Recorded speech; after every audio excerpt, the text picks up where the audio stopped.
So our speaker tonight is Dr. Mike Russo. Mike's an archaeologist with the National Park Service and is stationed at the Southeastern Archaeological Center, which is in Tallahassee. He's worked on sites throughout the southeastern U.S., exploring the rise of monumental construction, social complexity, ceremonialism, and settled life during the Archaic period, 7,000 to about 3,000 years ago, and the Woodland period, 3,000 to about 1,000 years ago. In South Florida, he's worked on the Horse Island Archaic Mound and Village Complex near Marco Island, and on the Reed Shell Ring near Stewart on the East Coast. Some of his recent work is found in books entitled Science of Power, The Rise of Cultural Complexity in the Southeast, and Early Pottery, Technology, Function, Style, and Interaction in the Lower Southeast. The last 3 years, Mike's worked at the Tyndall Air Force Base on the Panhandle, exploring Weeden Island and Swift Creek settlement patterns.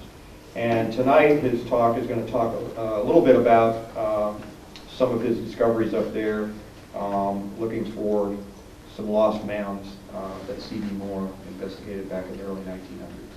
And so with that, I'm pleased to introduce Dr. Mike Russo.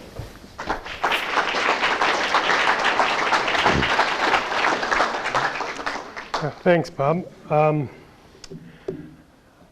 I'm with the National Park Service. I'm an archaeologist. Somebody earlier asked me what my title was. My title is archaeologist. That's all we have in the Park Service. So we don't have regional archaeologists. We don't have director of archaeology. It's just archaeologist. I'm in a small division in SEAC. SEAC normally takes care of all the national parks. They run the archaeology for them. They curate the artifacts. But I'm in a very small division consisting of 4 people where all we do is help other people. People come to us, agencies come to us, say, hey, can you do this? And we say yes. It's a great job. So if you have anything you want us to do, you come to us. If we don't do it to your liking, you call your congressman, say, hey, he's congressionally mandated to help us. It's a great job, and recently, Tyndall Air Force Base has come to us in the last 5 or 10 years and asked us to help them out with their archaeology. Specifically, they've had a continuing problem in that every time they want to build something or cut down a tree, the State Historic Preservation Office has said, wait a minute, C.B. Moore's mound somewhere in that general vicinity. We know it's there somewhere. And so go out and do some archaeology, or build it, or don't build it, or build it somewhere else. And they've hired archaeologists to go out and find these mounds. And all told, probably 5 different archaeologists have looked for these 8 mounds of C.B. Moore's. They're on Tyndall property. And nobody's ever found one, with one possible exception. And when they came to us, they told us the problem. We saw that they really needed to get a handle on this problem. So we came up with a couple research plans. We were bound and determined to find these mounds no matter what. Now, having done this, and I'll give you a little prefatory statement here, it would be nice just to go to somebody and ask them, hey, where are these mounds? We didn't know anybody. When we were all done with these searches, Nancy White came up to me and said, hey, I know somebody who knows all about those mounds. So we spent all this effort looking for them, and it's good effort. And this guy, Herman Jones, a local collector, took us to a couple of them right after that. And I'm glad he confirmed our locations. And so if we had just found him a little earlier, it would have been better. But we did find a couple that he didn't know about either. So it all worked out. And we appreciate Nancy's and Herman's help. So are we going to kill the lights? Is that the idea? I think they're great. And these are the mounds we're talking about. There's 8 that C.B. Moore found in 1902 and 1918. He made 2 visits there. And he visited a couple of them twice, especially the hair hammocks. We'll end with the hair hammock mounds. And I'm just going to kind of tell you about our endeavors to find these, why there was problematic, why previous archaeologists had problems with finding them, and how they kind of dovetailed into another project I was interested in, talking about rings and ring middens. This is C.B. Moore's earliest map of the Tyndall Air Force Base Peninsula, starting from about here, goes around here, and over to here. And you can see in 1902, he found 1, 2, 3, 4, 5 of the mounts he described, and 1 was on Davis Point. right at the end of Tyndall. This is a more modern map. This is when he described on Davis Point. We were bound to determine, to begin with, we said, well, we're not going to be able to find that one, and we're not going to be able to find Farmdale. These two were subsequently inhabited by two historic communities, which in 1940, when the Air Force took over, they brought in bulldozers, raised all the communities, leveled the ground, and I said you could spend millions looking for these mounds, and the millions would be spent in cataloging all your historic artifacts, so you might want to avoid those. So they've decided on their own just not to build around here, and they have no pressing need to locate those mounds. So we went up to Davis Point to find that one first. One of them, I've heard that I cannot go back on this. There we go. Well, there you go. Okay. So there's two mounds up here. One, the Davis Point he found in boy, I'm just not having any luck with this. He found in 1902. The other one he came back in 1918. Now these locations are not C.B. Moore's locations, but they're Gordon Willie's, who came in and did a compendium of all the sites in northwest Florida and along the Gulf Coast. And he said, here's where C.B. Moore landed. Here's where the state thinks these mounds are. Here's where I think they are, according to his descriptions. And so he placed here, and they've been looking for this mound, the Davis East Mound, for years, BY8. So we got a plan together. We looked at the historic records. We found out who the property owner that C.B. Moore mentioned was, a Mrs. Curvin. And we looked at the historic records to see where Mrs. Curvin lived, trying to narrow the property where that mound might be at. And we couldn't find anything on a Curvin in this neck of the woods. So we deferred to the state. The state put the mound right there. And C.B. Moore said it was a mile northwest of Davis Point. So now here's, this whole thing's kind of called Davis Point, and we didn't know where in there C.B. Moore thought Davis Point was. So it's kind of an arbitrary decision where you think logical places Davis Point he might have measured from. And so we just measured, we noticed that the SHPO measured from this point, thinking that was Davis Point. We put in a few alternative possibilities that this might be Davis Point. And we just drew a mile arc out there and said, well, here's the survey areas we're going to hit. We knew right here that this area had been surveyed, so the likelihood of these guys not running over that in 1979 and 1884 was kind of puzzling, because they were in this neck of the woods. But we thought, well, we'll survey this area first, then we'll survey that one. And we kind of prioritized where we thought the most likely was based on his description. But then, while we were doing the historic search, one of our crew members noticed that, hey, here's his 1902 map that has Davis Point here. And over here, the 1918 map in which he found the site has Davis Point over here. And we did our little background search, and we figured, oh yeah, we reread Willie, we reread Moore, and we discovered that no archaeologists had recognized this, although tons had read about it. They just accepted Willie's word for it, but the mound wasn't even on Tyndall property. It was off-site near Panama City. So that was nice. That was off our plate, although we spent a lot of time doing historic research. And this is where we moved it from there to there, problem solved. So the next, I think we went after the next one, was we started planning for this one. We knew the property owner was Joseph Massalina, and we found some property records where Joseph Massalina had property. The tricky part about this was, and C.B. Moore says it's 300 yards in from the coast on property of Joseph Massalina. So you do that, it could be anywhere 300 yards in here from the coast. The problem is that Joseph Massalina kind of claimed he owned the whole area. So we're not sure it was really on his formerly owned property or property he claimed he owned. But anyway, we went through the same process. Well, here's our plan, we can do it. 4 archaeologists had been to this site and couldn't find it. They had this wide area they had surveyed intensively and drawn a boundary. They found an archaeology site here, but not the mound. And so we had an intricate plan here. We're going to do transects there. We're going to transect in a little corner. This is all wetlands. I didn't want to do transects there. I didn't think it was up there. This is all kind of high uplands. It's too far away from the coast, but we would run out of room. Everybody already surveyed this area. So then this was a golf course also. And so, well, maybe we can do cores along the fairways. And it was getting to be a nightmare. It's going to be a big project. And Oh, let me go back a little. And then this is kind of out of sequence. At the end of our project, we're all done. We're getting ready to do this. Nancy introduces us to Herman. He goes, I know where that is. And he goes, it's right here. And he points. We walked us right to there, and it was smack dab right there. It was not very recognizable as a mound, and I could see how other archaeologists had missed it. But he had a corporate memory that it was more mounded in the past, and that he had seen bulldozers go in there and take out fill for road fill, that kind of stuff. And we just looked on the ground, we could see that it was an active area. So that's probably the area it is. But we talked Tyndall out that they just need to identify that as a spot, and we didn't have to go back there. There was probably a big midden. BY9 is a big one. That's BY7, the mound.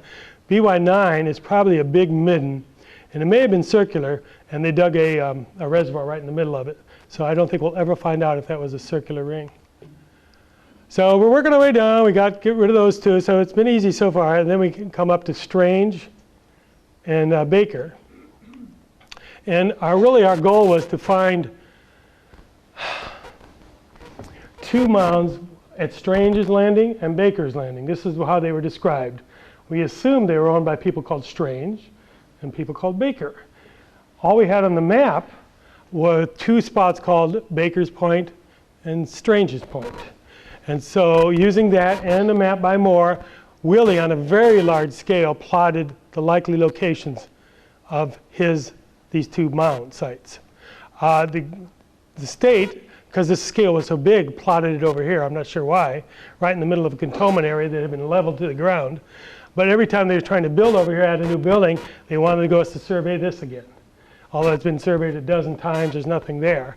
And so it's just constant. You could blow that off, and we found that if you blow it off, say, look, we surveyed it, it's clear. It said, well, then maybe it's over here. So we could never get rid of that. We had to find this mound, or these guys would have this regulatory requirement every time they went out trying to build something. So we, using the description by Moore that Strange's Mound was 1/2 mile east or due west of Strange's Landing, we looked at a couple likely areas. Was the Strange Point Strange's Landing? If it was, this is a 1/2 mile. That might be the best way to go, from that little triangle there, if you can see it.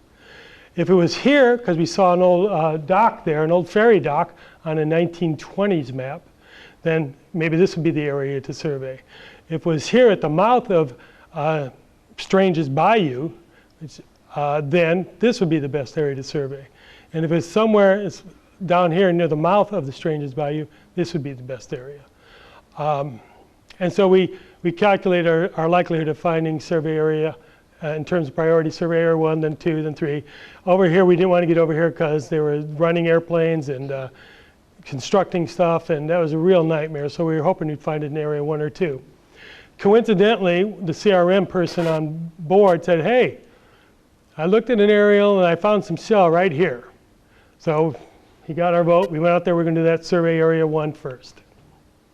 And this is what we did. We set up a grid pattern. We did a systematic grid over it.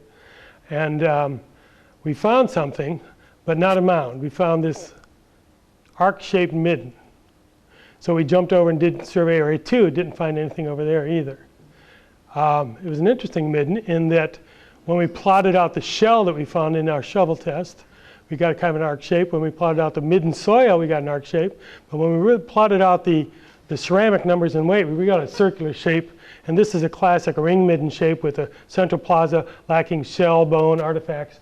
And this was a classic description of a ring midden, a Weeden Island ring midden that had been hypothesized to exist in 1974 by Brose and Percy as the archetype settlement pattern for the region, although at the time they didn't have any evidence for it direct. And here we plotted on top of our topography, and there's a good correlation between the high topography and at least one arm of the ring midden.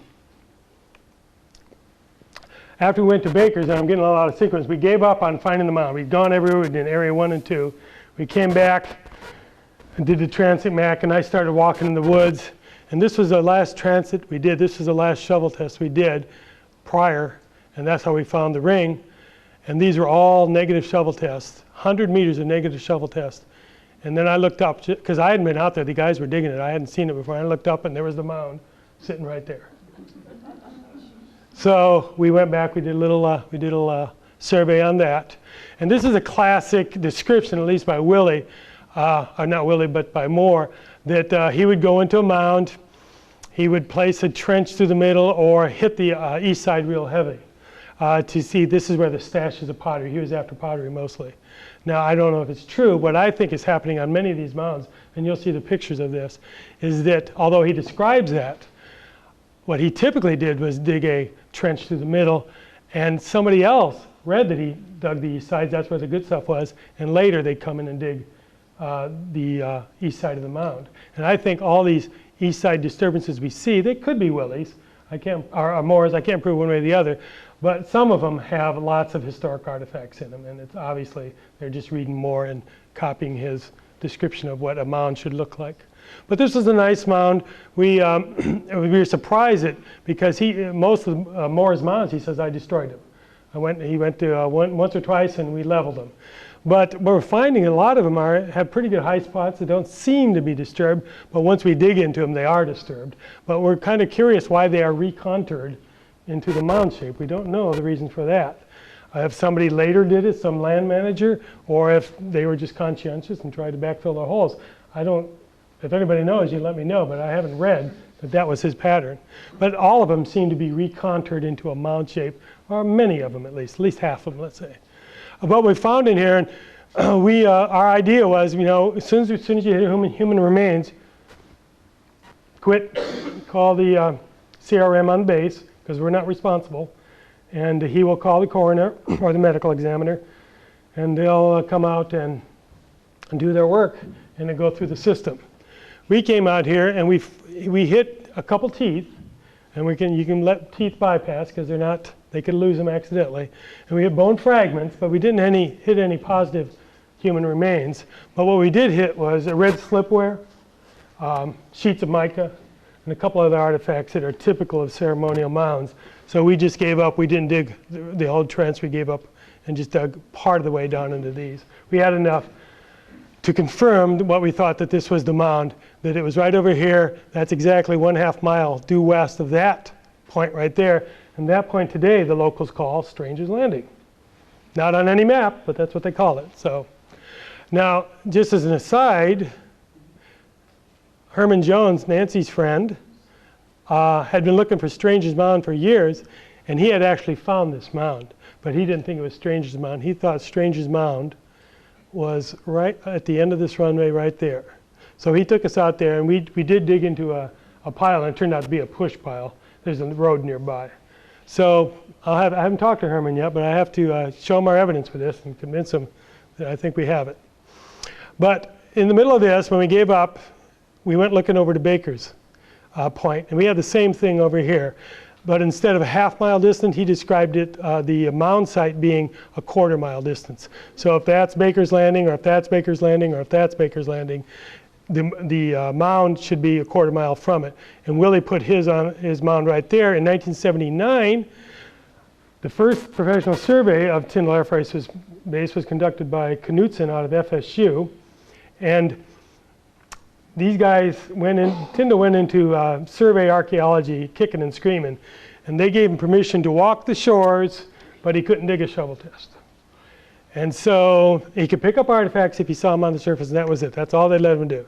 So he found shell on the surface here, and he knew it wasn't a mound, but he thought there was some either mounds in here or some push piles somewhere in here around it. And so he circled the shell midden and labeled it BY29. So now we have a confusion.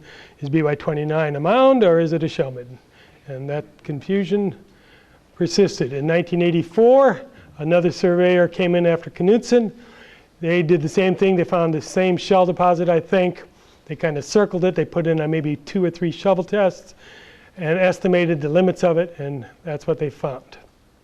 In 2005, another surveyor come in looking for the mound, and they expanded the boundaries a little, but again, they didn't go much beyond the area that had been discovered in 1979 by Knutson, and all they found was shell.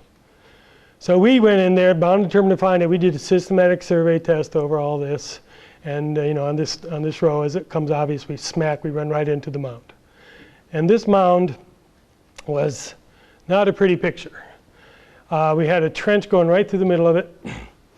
And we had, I'll show you in a minute, we had lots more disturbance over on this side, this wall. And this happens to be, because Herman Jones had visited this one too, he told us later, and he had dug right in here, and he had collected Swift Creek pottery, not Weedon Island, but Swift Creek pottery, and he had reconstructed a pot from broken bits of pottery, all collected from right on the east side of the mound, the spoil pile.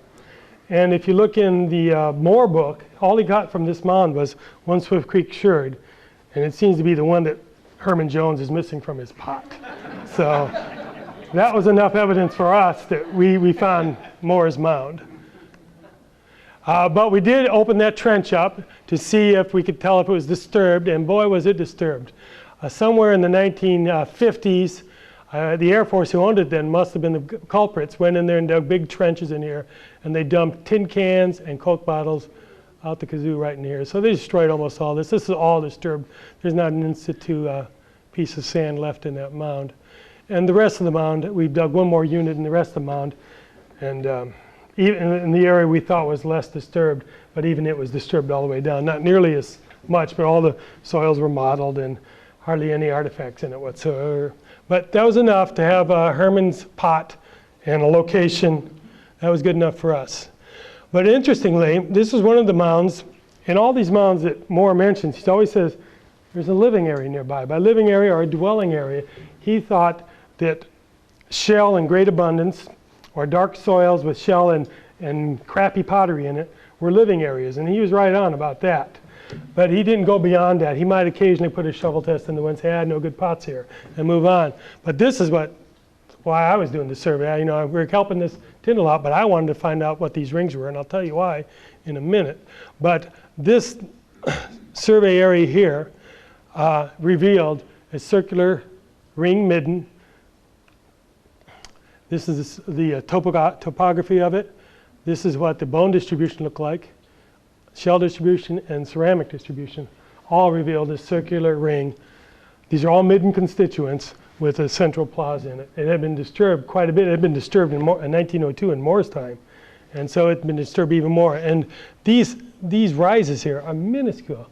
They're maybe 10, 20 centimeters tops rising above the surface of the ground on the outside.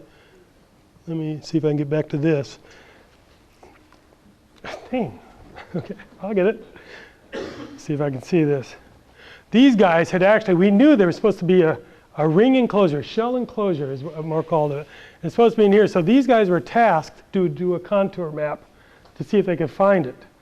But I think what they did some bogus GPS elevation reading kind of map. And this is not even what the slope looks like, as our contour map shows, and they totally missed it. You can't see it on the ground. You've got to have a real fine-tuned instrument to make it apparent to you.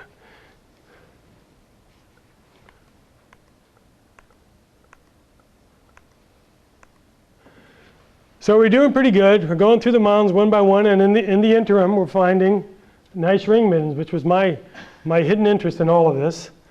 So we're going to go down to the large and small mounds at Hare Hammock. These are the most problematic, and that's why I saved them for last, although we started on them first. Moore had mentioned that 400 yards from the end of this bay was the larger mound. It was the smaller mound, which we think might be here, the end of the bay being down here. And then 400 yards northwest of that smaller mound was the large mound. And for years, people had thought this was the location of the large mound. There's a mound there. It's labeled as the large mound in the SHPO records. So we decided, can we do the systematic survey, cover the entire area, and find the smaller mound? Again, archaeologists had been there and had not found it. This is our Red Cross, not theirs. They dug one shovel test there and one shovel test there. And that's all they could do in 1984 because that's all they had the money for. They walked around, they kind of defined the boundaries of the shell, but they didn't have any insight into where the smaller mound might be, if this was indeed the larger mound. They did note here there was a disturbance on this side, which is critical later. In 2005, another firm came in they defined this large ring as the former, this is the ring that the 1984 crew defined. They kind of narrowed it down. And they did this by walking what they saw as the circumference, finding a positive test, and then if they got a negative test outside of it, they would put a boundary line there. So you can see all these are positive, negative, positive, negative, positive, negative. Ultimately, I think they only put like 8 shovel tests in this enormous site. And they did put one in the mound, like these guys put 1 shovel test in the mound, and they both recovered nothing. They said, the 1979 crew said about the mound that they couldn't tell if it's a mound or disturbed. They couldn't tell if it's BY30 or BY31, the smaller mound, so they called it they called this whole kit and caboodle BY3031. Now that's convenient for them, but it's a nightmare, an absolute nightmare for management purposes. We've got a record on file that says there's a mound here, it's BY30 and there's one BY31. And so how can you ever get clearance on this if you have this combined site, and we've never successfully found BY31, but that site number is in that name of that site. It's very problematic, causing no ends of headaches. And these guys kind of followed suit. They put 1 test pit, found nothing in the test pit in the mound, and they thought that it was a reconstructed mound, and I think they're right. It was reconstructed because I don't think more would have left it in this condition. And they said it may have been used for 3 possibilities: a Mississippi Temple mound, kind of a copy of that, or it might have been a staging area for timbering activities or for military activities. And we went in and we did a topo map of the mound. And this is how Moore described the mound: 4 foot high, flat top, like a Mississippi, and what we now know as a temple mound. And he says it was in pristine shape at the time, which is kind of confusing because he also said it was full of modern historic burials. And that he actually, when he dug in 1902, he left this half of the mound untouched because there were still modern historic burials in it. He found Weeden Island pottery. It's definitely a Weeden Island mound. Willie confirmed that. But when we did our topo map, you can see that the size of this is quite substantially larger diametrically than this mound, and certainly the height has been reconstructed. We haven't done volume studies, but it might be that the volume is the same as the volume here, and some land manager has gone back in and reconstructed it for some purpose. We dug in 3 shovel tests. Oh, let me see if I can get beyond that. Yeah. Oh, here's another issue. I'll come back to our shovel test right after this. How they've been treating this mound in Tyndall is as a historic cemetery.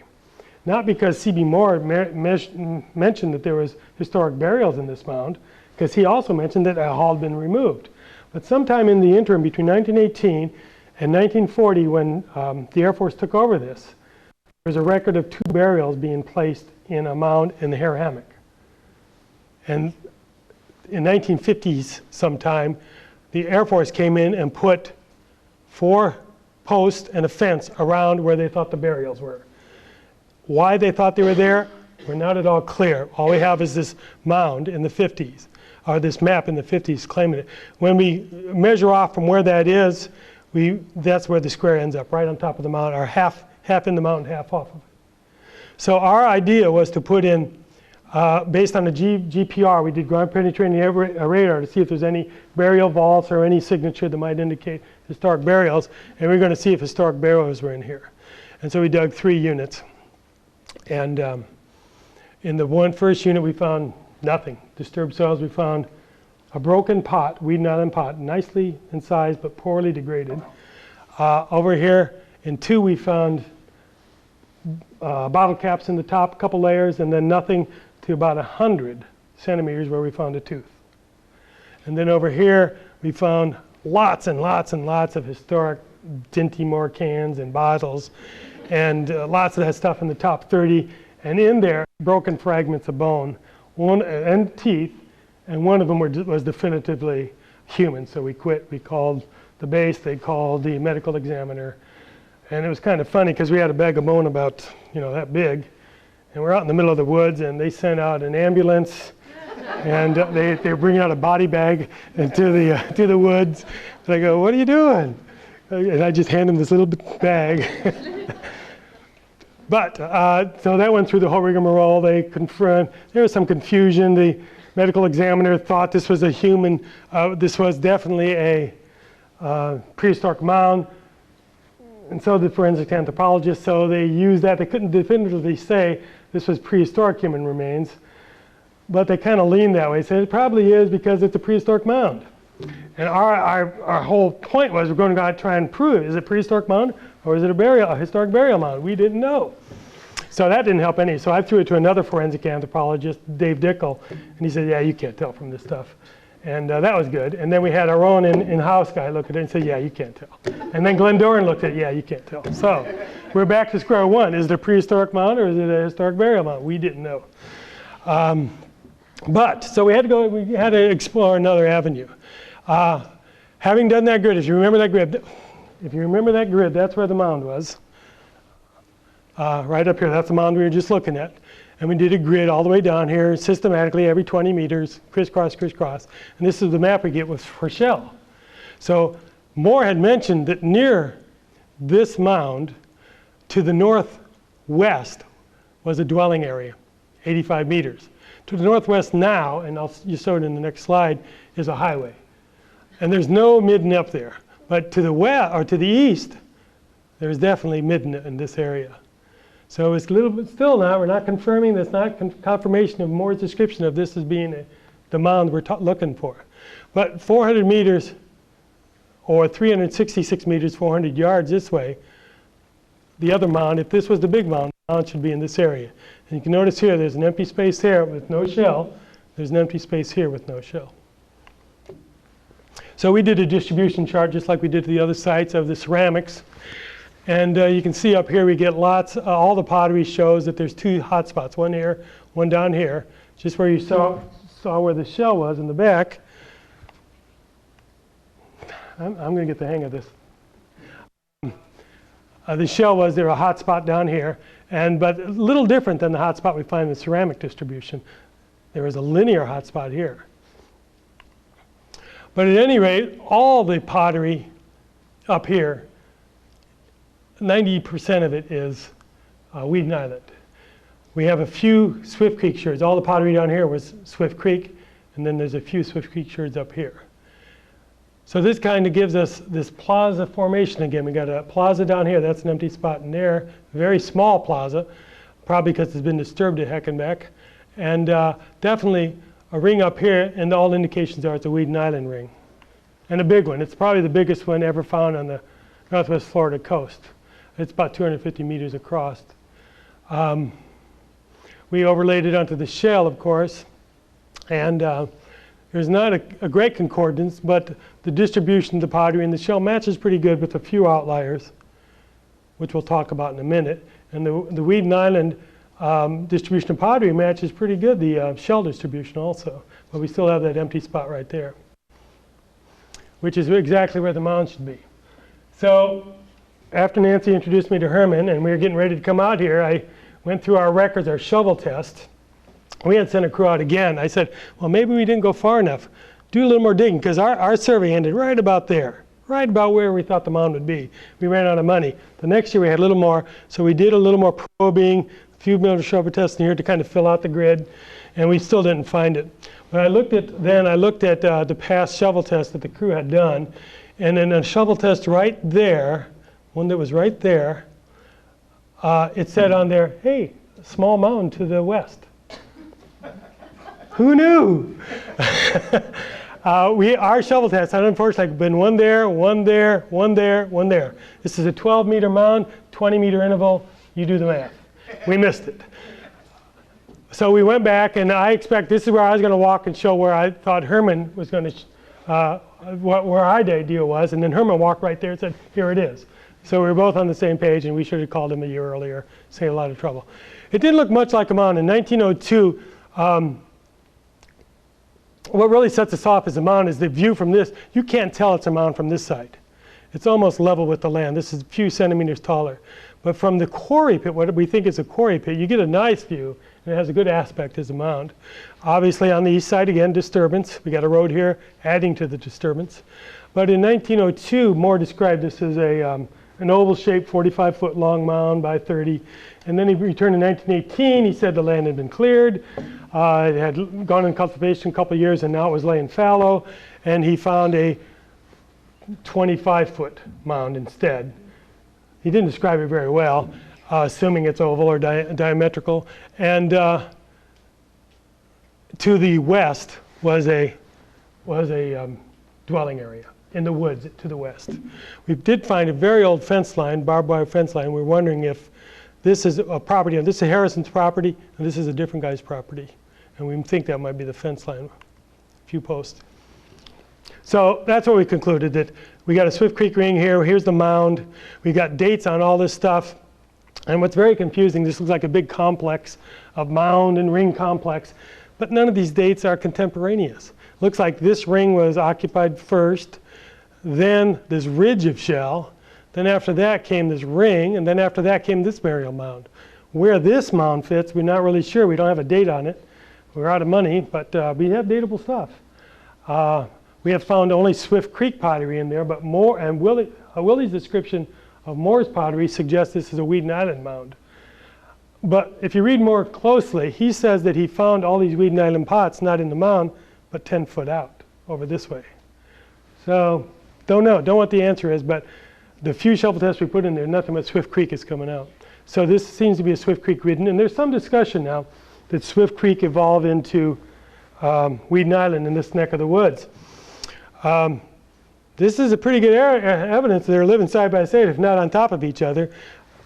Alternatively, it just could be coincidence, but we did find a few Swift Creek up here, Swift Creek sherds. And that's our last picture. Here's where what our final assessment is, that this is a mound / burial mound. We don't know for sure, but Herman did point out to us again, we walked across this little road over here, and right over here, there are what appears to be 2 graves. And there's supposed to be 2 graves in this mound, historic graves. And these are graves covered with brick. We didn't have the authority to dig them or investigate them any further. But my guess is that Tyndall in 1953 decided they, under regulatory requirements, they had to protect all the historic cemeteries. They had a list of 11, and this Aries cemetery was on their list, and it was in Hare Hammock. This seemed like logic. It's a mound, for God's sake. It's got to be a burial. They put up a fence. They protected it. And so that's why that's my guess. And that the actual burial mound ground is down here with the 2 graves in it. Okay. Now, as I've mentioned going along here, we were willing to help these guys. I was willing to help them. I was glad to help them. My expertise is not Weeden Island. I was asked at dinner today what I thought the earliest Weeden Island mound was, flat top mound was, and I said, boy, you tell me. I haven't been doing this long. I've been concentrating on archaic. The first site I ever dug was the McKeithen site, right over here, on a field school. I was an English major. I took that, and I was hooked. But after that, 20 years ago, I'd never seen a Weeden Island site again until I entered into Tyndall and had this project where it required me to get up to date on Weeden Island middens and settlement patterns. And as you can see here, this is the settlement pattern, the typical settlement pattern we found, a circular ring with a mound nearby. This is your settlement pattern here at Weeden Island, and you know more about this than I do, but it doesn't seem to me, you've got an arc shape, but the arc shape seems to be following the coastline rather than an intentional construction circling a plaza. It just doesn't seem to be the same thing, and look at the size of it. This is monstrous. Now these may be little circular middens here with plazas, and I think somebody's hypothesized that on one of them. But I think the evidence is out on here on what your settlement pattern in Weeden Island really is and how you can compare it to these other sites. The famous Kolomoki site had mounds and then the ring kind of connecting the mounds. So these mounds are kind of inside the ring rather than the outside and separate like ours are. And the McKeithen is very similar to the Kolomoki in that shape. That is, the midden seems to be in between mounds, multiple mounds, rather than a single mound on the outside of the ring. So I couldn't look to other sites to see what the Weeden Island settlement pattern was in terms of mounds and villages and those kinds of issues, because these didn't seem to match the pattern that I was finding topographically or in terms of artifact distribution. But I had dug archaic shell rings, and they seem to match quite closely in terms of the size, the horizontal size and the shapes. And I dug quite a few, and there's quite a few more archaic shell rings than there are Weeden Island ring middens. And That's the distribution of those. Recently we found a bunch. I first found the first ring midden we found in Florida was over here on Horace Island. I did that for my dissertation. Margo Schwartz has been working in here, and virtually every big shell site out here has a ring midden attached to it. And I'll show you pictures of this. I don't think I have them in the next slide, but I'll show them to you towards the end.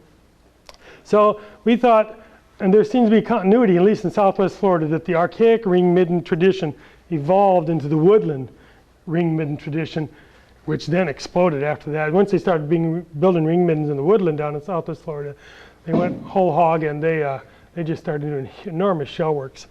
And I think the ring middens got brushed aside, and they got taken out of the traditions thereafter as new ones developed. But the common things between late archaic coastal traits, this is why I thought I could use this as an example.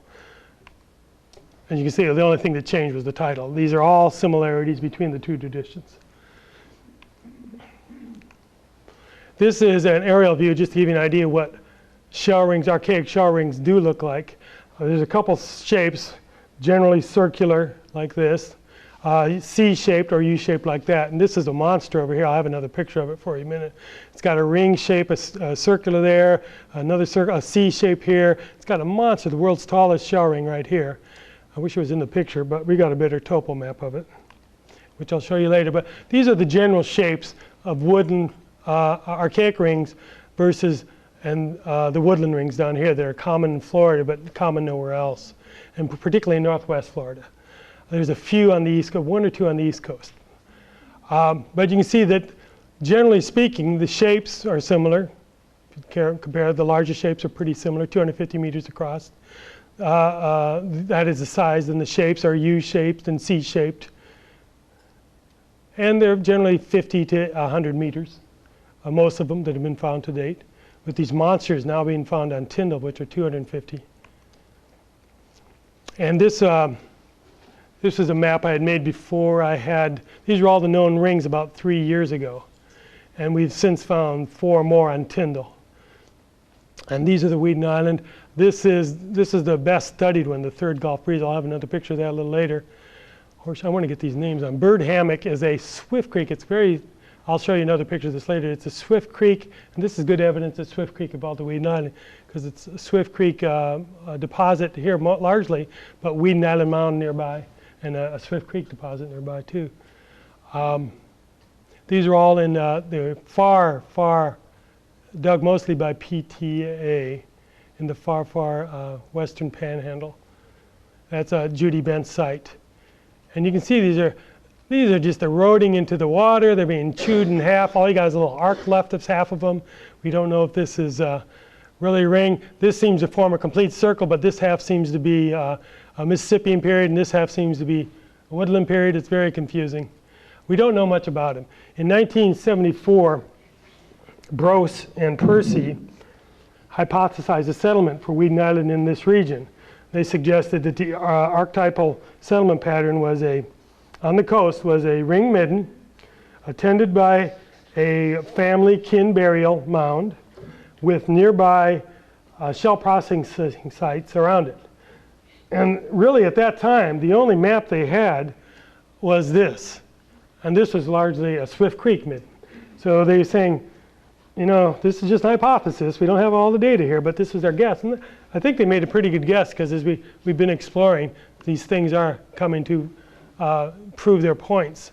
I'm not sure where I got this one out. Oh yeah, I wanted to show you here the great height of these Horace Island and especially the Fig Island.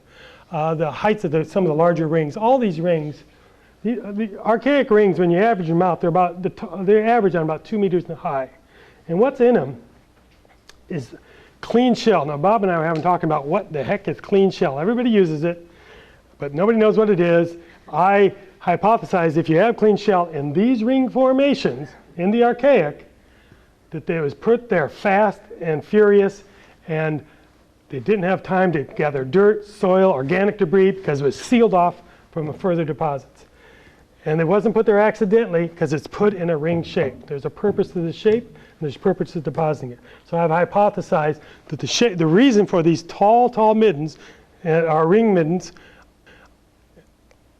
is, and this is, I just want to show you the tallest, this is the tallest one, this is 6 meters tall. That's a monster. And I think this one's, this is one of the shorter ones, that Bonita, yeah, that's one of the short, but that's been decimated by construction, so we really don't know the real height of it. And these all have mounds in them too. These are the only 3 with definitive mounds. You can see the mound here. It's actually attached by a causeway to the big ring right over here. These mounds are nearby and separate. This is much like the Weeden Island pattern. But none of these mounds have been dug into enough to prove they're burial mounds. They have sand centers, but nobody's dug in them far enough to see if there's any burials in them. So that's a working hypothesis. And why only a few of them out of 60, why only a few have a mounds is another big question. Whereas only the biggest ones seem to have it, so maybe it has something to do with size.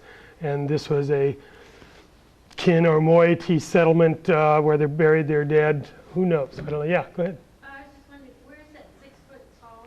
That's in South Carolina. 6 meter tall. 6 meter tall, yeah. In fact, it's in great shape too, and nobody can get to it. It's hard to get to. It's incredible. In fact, the early archaeologists who explored this in the 70s, they walked out here and they said, oh, look at this. They did a topo map and say, hey, look at this. We got rings out here, and this one doesn't seem to be completely built.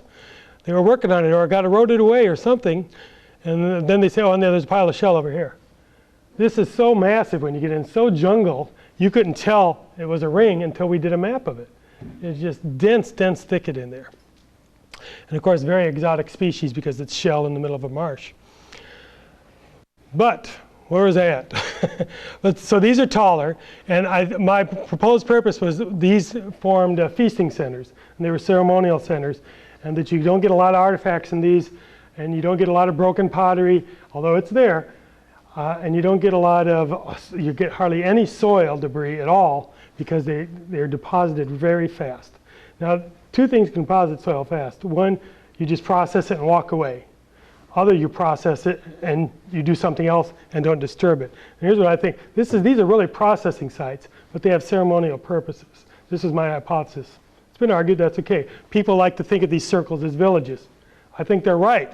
In almost all of these U-shaped and these circle ones, at the archaic, at the very bottom little, before they started boiling on shell, there's a dark midden.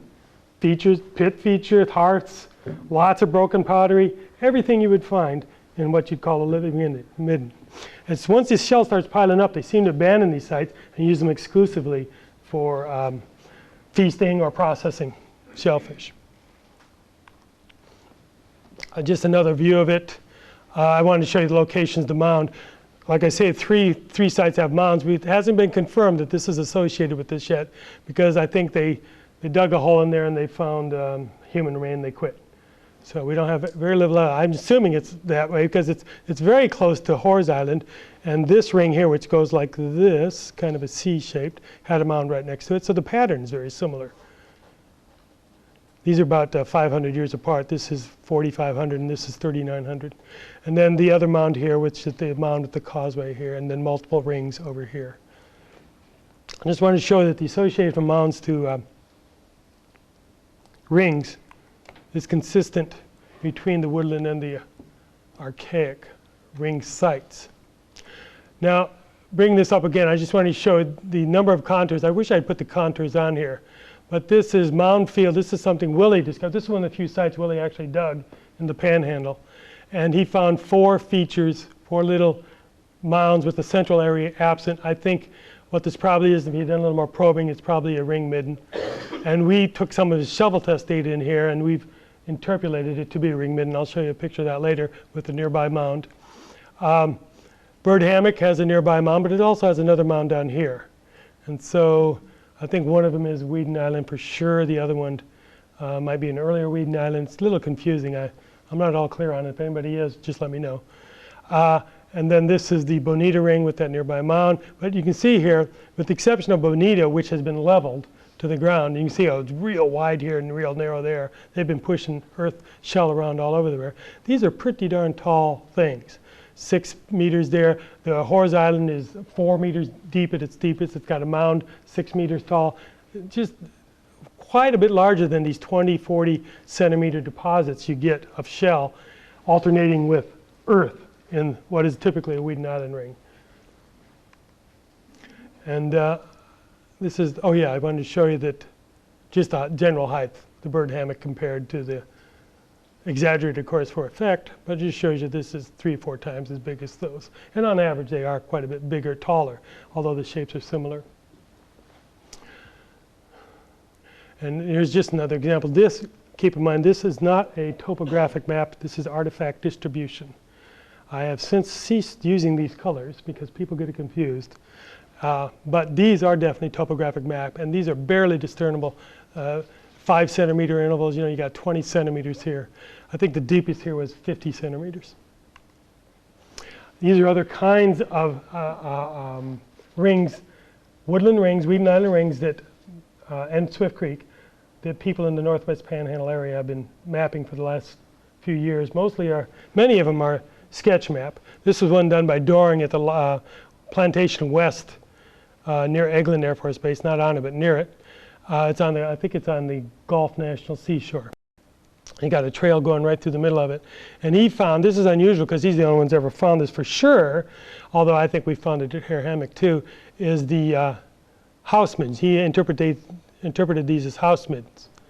And on one side of these house mids, he found a lot better artifacts, a lot cooler artifacts than the other. And he hypothesized there must have been a mound nearby here, and this was the living area of the mound keeper or the kin or the tribe that took care of that mound. And he bolstered that idea with there being lots of cool artifacts. This is the Third Gulf Breeze site. Here's the original sketch map of it. And then Doran went in there and did a shell distribution map. And that's what popped out here. And so you can see you got 50 centimeters of shell here. Maybe you go up to 70 at the deep. This is one of the deepest. But these, keep in mind, these aren't pure shell, and these aren't the clean shell that I've been talking about. These are shell with dark organic soils in them, filled with broken pottery, and alternating with shell deposits, soil, shell soil.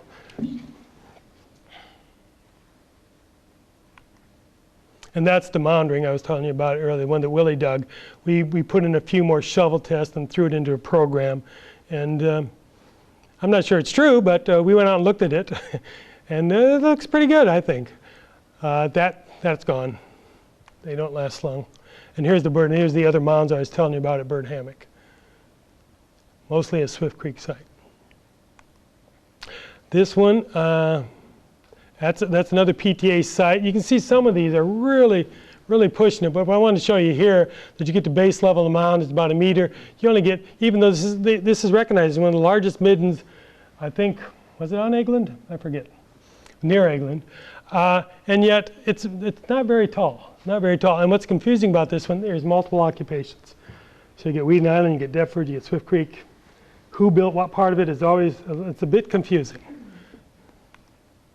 This is another one, I think this is Old Homestead, a very small mound. It's ring only 50 centimeters across, being eroded near the bottom there by Gulf intrusion. And then I want to show you this again just for comparison to show you how tall and complex these archaic mounds were.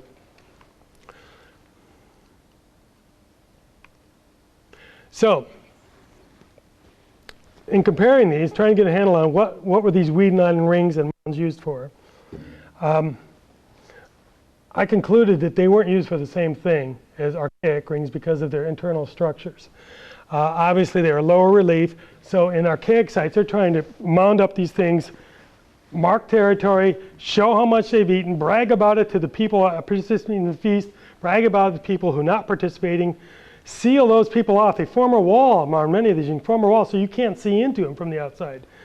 And these are really monumental constructions, and the purpose of the feast, in part, is not only to feast and celebrate whatever they're celebrating, but to mark that feast with these big monuments and these ostentatious monuments. You don't get that in these Weeden Island rings. You can walk over a Weeden Island ring and you don't know you're there. People have noticed, hey, there's some shell on the ground here. Or there's little house middens all over the place. But they're little. And I think the woodland rings, because of that, are the epiphenomenon of living activities. They're living on here. They're not mounding it up. Once you start mounding it up, it's hard to live on that. You've got to keep moving your settlement. Not because you can't live on shell, and certainly people have and do today, but as these things build up higher and higher, the platform on top gets smaller and smaller. And some of the archaic rings, you couldn't possibly have a house on top of them. They're just too narrow on top, even today, when they've settled down.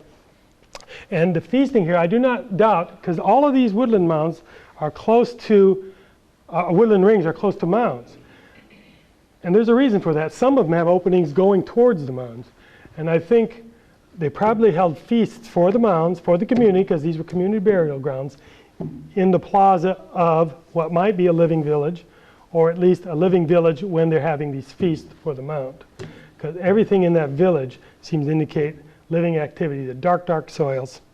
Some areas have, on one side, all the garbage is dumped, on the other, where you get nothing but broken pottery, suggesting that in some of these woodland rings, they're living there, but taking their shell and other organics onto the other side.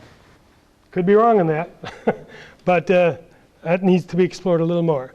And so they're having ceremonies, both ceremonial features, but the other one is also a living area, the woodland ones. And I think what held these communities, both these communities together was their public scale, large scale monumental architecture. In the form of the woodland burial mounds, it's the burial mound itself that the people participate in, form, take care of, maintain. Whereas in earlier, mounds were very rare, and it was the large scale public architecture that integrated the archaic people was the actual ring itself. And that's just a summary of that. And then you compare that to Weeden Island. Now, where does Weeden Island fit in?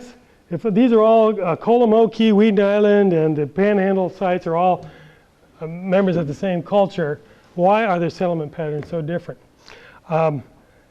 Obviously, people have talked about this for years, and they suggested that the only thing that they have in common, or perhaps, or the main thing they have in common amongst this wide area of Weeden Island settlement are burial mounds, burial rites, and pottery manufacture, that they have some linkages in common there, but that settlements and other patterns may differ widely from that. I think they're probably right. These few slides show that. There's great differences among various regions that have Weeden Island pottery and burial mounds. And I want to suggest, you can see the large site of that Weeden Island site. This is another site in South Florida where we're starting to find these woodland rings that there's a large connection, although in terms of pottery and burial patterns, there might be a connection of the Weeden Island site to the more northern Weeden Island populations. I think that's also in terms of the use of a shell, there is a connection to the archaic past also in terms of mounding, but also to the... Have you been